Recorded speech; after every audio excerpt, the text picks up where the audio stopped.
경찰이 오늘 김병기 의원에게 공천 헌금을 주었다는 주장을 담은 탄원서를 민주당에 전달한 전직 구의원을 불러서 피의자 신분으로 소환합니다. 자세한 내용 현장에 나가 있는 취재기자 연결해 알아보겠습니다. 최지원 기자.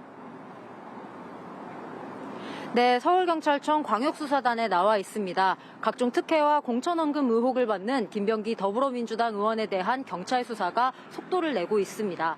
경찰은 13건에 달하는 김 의원 관련 사건을 모두 서울청 광역수사단으로 병합해 들여다보고 있는데요. 오늘 오후 김 의원의 공천헌금 의혹이 담긴 탄원서를 작성한 전 동작구 의원 A씨를 피의자 신분으로 불러 조사할 예정입니다. A씨는 지난 2020년 총선 당시 김 의원 아내의 요구로 1,000만 원을 전달했다가 돌려받았다는 내용의 탄원서를 작성해 2023년 말 당시 민주당 소속이던 이수진 전 의원에게 제출한 인물입니다. 해당 탄원서에는 김 의원의 부인이 동작구의회 부의장의 법인카드를 유용했다는 내용도 담겨 있습니다. 경찰은 오늘 A씨를 상대로 이 탄원서의 사실관계를 파악하고 김 의원 측에게 돈을 건넨 경위를 확인할 방침입니다. 경찰은 내일 탄원서 작성에 관여한 또 다른 구의원 B씨를 소환하는데요. A씨와 같은 시기 김 의원 아내에게 2천만 원을 전달했다가 새우깡 한 봉지가 든 쇼핑백으로 돈을 돌려받았다고 주장한 인물입니다. 김 의원 측은 총선을 앞두고 제기된 사실무근 음해라며 강하게 부인하는 입장인 것으로 전해졌습니다. 앞서 김 의원의 전직 보좌진이 지난해 11월 이 탄원서를 서울 동작경찰서에 전달했는데요. 조사가 이뤄지지 않는 사이 김 의원이 탄원서를 확보해 당시 보좌진과 대책회의를 했다는 진술도 나온 상황 속 당시 경찰의 봐주기 논란도 일고 있습니다.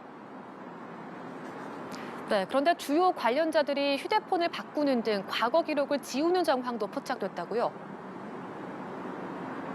네, 그렇습니다. 먼저 강선우 무소속 의원에게 돈을 전달했다는 의혹을 받는 인물이죠. 김경 서울시 의원의 텔레그램 재가입 정황이 포착됐습니다. 이렇게 다시 가입하면 기존 계정의 대화 내용이 모두 삭제돼 일각에선 증거를 인멸할 가능성을 우려하는 목소리도 나옵니다. 작년 말 출국해 미국에 체류 중인 김 시의원은 이번 주말에 귀국하겠다는 의사를 밝혔지만 경찰은 날짜를 당겨달라고 요청한 상태입니다. 김병기 의원의 공천헌금 반환 통로로 지목된 이모 동작구 의원 역시 안드로이드 기반 휴대전화에서 아이폰으로 최근 기기를 변경한 것으로 추정되는 정황이 파악돼 휴대전화를 바꾼 걸로 의심되는 상황입니다. 이런 이유 등으로 경찰의 신속한 강제 수사가 필요하다는 지적이 나오는데요. 통상 휴대전화 통신조회가 가능한 기간은 1년인데 강 의원과 김 의원의 공천헌금 수수 의혹이 불거진 시기는 2022년과 2020년으로 해당 기간 통신 내역이 존재하지 않을 것으로 보이기 때문입니다. 당시 상황을 파악하려면 사건 당시 관련자 간 통화나 메시지를 확보해야 하는데 이를 위해선 실물 휴대전화나 PC가 필요한 상황입니다. 한편 경찰은 강 의원이 받은 1억 원을 보관했다는 전직 보좌관도 불러 조사했는데 휴대전화를 이미 제출받아 포렌식 조사도 진행한 것으로 알려졌습니다. 지금까지 서울경찰청 광역수사단에서 연합뉴스TV 최지원입니다.